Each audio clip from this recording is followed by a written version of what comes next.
Welcome student. In the last video of this chapter, Biological Classification Part 4. In this video, we are going to discuss about the plant kingdom, animal kingdom and viruses. We'll be discussing in brief, not in the detail about Plantae and Animalia. So let's begin. Plant kingdom. Plants are eukaryotic chlorophyll containing organism with cellulosic cell wall. So this is the description of plants. It is eukaryotic chlorophyll containing cellulose organism with cellulosic cell wall. Some are partial heterotrophs such as insectivorous plants and some are parasites like Cuscuta. So here in this type figures, you can see flower bearing, then plants, different variety, insectivorous flowers, Cuscuta, which are parasitic without chlorophyll. Plantae includes algae, Bryophyta, Pteridophyta, Gymnosperm, and Angiosperm. So here are the algae, bryophytes, pteridophytes, gymnosperm and angiosperm. So these are the 5 divisions that comes under kingdom Plantae. Life cycle of plants has 2 phases, that is diploid phase and haploid phase. The diploid phase is known as sporophytic phase and the haploid phase is known as gametophytic phase. The sporophytic phase is where when the cells have 2N and gametophytic is N. These phases alternate with each other and thus it is known as, the entire phenomena is known as alternation of generation. So let's see it here once more. Plant will give the male gametophyte, that means here the phase is haploid. When pollen grains lands and fuses with zygote, it starts the sporophytic phase, right? And ultimately it will give seeds. Seeds will grow into plants. So all this phase is sporophytic phase, which is 2N. Both the phases continues in an alternative fashion and thus this phenomena is known as alternation of generation, which is very specific in angiospermic plants. Next we are moving ahead with kingdom Animalia. Animals are multicellular, heterotrophic, eukaryotic organism without cell wall. They directly or indirectly depends on plants for their food. They digest their food in an internal cavity and stores the food in the form of glycogen or fat. The mode of nutrition is holozoic, that is by ingestion of food. So they are totally depends on plants for their food either by directly or indirectly. Animals store the food in the form of glycogen or fat. The pattern of growth is definite growth pattern, that it grows into adults that have a definite shape and size. They can't show the growth unlike the plants. Higher forms shows the sensory and neuromotor mechanism like hearing, sight, smell, touch and taste. Most of animals are able to locomote. They are movable. The sexual reproduction is by copulation of male and female and followed by embryological development. So that is about the brief introduction of animal kingdom. Now let us talk about viruses, viroids, prions and lichens. Viruses, viroids, prions and lichens are not included. They are not at all mentioned in 5 kingdom classification because they are non-cellular and not truly living. So they are not included in the classification. Here you can see the particles, like these are viruses. These images are of viruses. This one is viroid and this one is showing the prion. Whereas in this figure you will find lichen. Viruses. Viruses have an inert crystalline structure outside the living cell. They are obligate parasites. When they infect a cell, they take over the machinery of host cell to replicate themselves, killing the host. So they are obligate. That's why I say they are obligate parasite, because when they enter into the host cell, they are using machinery of host, and on behalf of them, they kill the host cell. Louis Pasteur was the first one who gave the name viruses, means venom or poisonous fluid.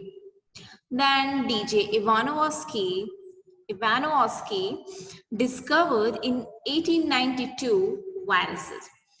So he's the one who has discovered viruses in 1892, and he recognized that certain microbes that cause mosaic disease on tobacco. There are certain microbes that are causing mosaic disease on tobacco. They were smaller than bacteria because they were passed through the bacterial proof filter. So here you can see the diagram of tobacco mosaic viruses. Then came the M.W. Bengerink. In 1898, he demonstrated that the extract of the infected plant of tobacco could cause disease in the healthy plant, and called that fluid is Contagium vivum fluidum, which means infectious living fluid. So he demonstrated that there is, if the extract of the infected plant is poured or is mixed with the healthy plant, then healthy plant will also have the same type of disorder. Then came the W.M. Stanley. In 1935, he showed that viruses could be crystalline, and crystal consists largely of proteins. So here it comes the structure of viruses.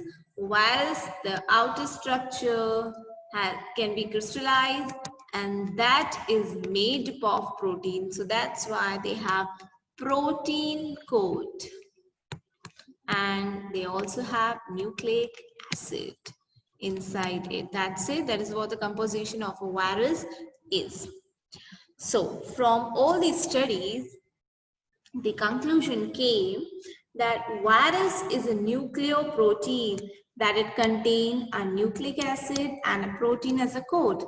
It has a protein coat which is known as capsid, and a genetic material, either RNA or DNA. No virus contains both RNA and DNA. So a virus may be either of DNA virus or it could be of RNA virus. The genetic material is infectious. So which part is more infectious? The infectious material is genetic material. Let's see in the diagrams. This is the figure of influenza virus, which has a nucleoprotein, right? And it has a capsid, which is a covering, and it has spikes with lipid envelopes and different protein structures. Few more are there. Bacteriophage, which is specific to bacteria only. Then adenovirus, HIV retrovirus. Adenovirus is DNA virus. Bacteriophage is also DNA virus, but HIV virus, here you can see reverse transcriptase, which is RNA virus. So here you can see that RNA virus and DNA viruses are there. There are different viruses. Generally, viruses that infect plants have single-stranded RNA. Viruses that infect animals have either single or double-stranded RNA or double-stranded DNA. Bacteriophage usually have double-stranded DNA. Few more examples are given on the screen. Tobacco mosaic virus with capsid and RNA, hepatitis C virus, coronavirus, herpes virus, bird flu virus, smallpox virus, influenza viruses. The protein coat, which is known as capsid, is made up of smaller subunits which are known as capsomers. Let's see here in the figure. The protein coat is a capsid which is made up of small subunits which are known as capsomers that protects the nucleic acid. Capsomers are arranged in an helical form or polyhedral geometric form. Viruses causes disease like mumps, smallpox, herpes, influenza, and AIDS. In plants, the symptoms can be mosaic formation, leaf rolling and curling, yellowing and vein clearing of the leaf, dwarfing, and stunt growth. So these are the few examples of viruses, the disease that are caused by viruses. And few more examples of virus. Adenovirus, the images here are the diagram, and here when it's observed under the microscope. So T4 phage, influenza virus, T4 phage, influenza virus, adenovirus, and it is tobacco mosaic virus. Next comes the viroids. It is an infectious agent with a free low molecular weight of RNA and no protein coat. So it is naked. It doesn't have any protein coat. These are smaller than viruses. It was discovered by T.O. Diener in 1972. He found that these viroids can cause potato spindle tuber disease. Figure is there on your screen, and you can see how the viroid is with a low molecular weight, and it is RNA and without any protein coat. Then comes the prions. These are abnormally folded proteins that cause some infectious neurological diseases. These are similar in size to virus. It's not unlike the viroids. It is like the viruses. They cause bovine spongiform encephalopathy, that is BSE, or mad cow disease in cattle, and its analogous variant causes CGD, that is Creutzfeldt-Jakob disease in humans. So it causes a neurological disorder. And what are prions? They are abnormally folded proteins. So it's a protein structure which is abnormally folded.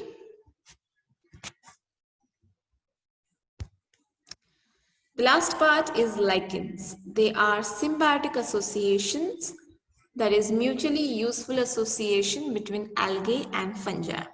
The algae component is called phycobiont, and the fungal component is known as mycobiont, which is heterotrophic in nature, and algae is autotrophic in nature. Here in the diagram, you can see how the algae is providing shelter. Sorry, not algae, it is fungus who provides the shelter to algae, and on behalf of that, algae will prepare its food, and that will be provided to fungus for its survival. Algae prepare food for fungi, and on the other hand, fungi provide shelter, absorb minerals, nutrients, and water, and will be available to its partner, that is algae. So from fungus will, what it will do, it provides the shelter, and it absorbs minerals, nutrient, and water. So it is available to the partner, that is algae. Lichens are very good pollution indicator, and they do not grow in polluted areas. So they are being used as a pollution indicator. If in a particular area more number of lichens are there, that area indicates the pollution rate is less in the atmosphere. Whereas if the number of lichens, or we can't find lichens in any of the particular area, that indicates that the particular area is more polluted. So we are finishing our video here. A chapter is completed here. So we have learned in this video about the brief introduction of Plantae Animalia. Also, we have discussed viruses, viroids, spirons, and lichens. Thank you for watching.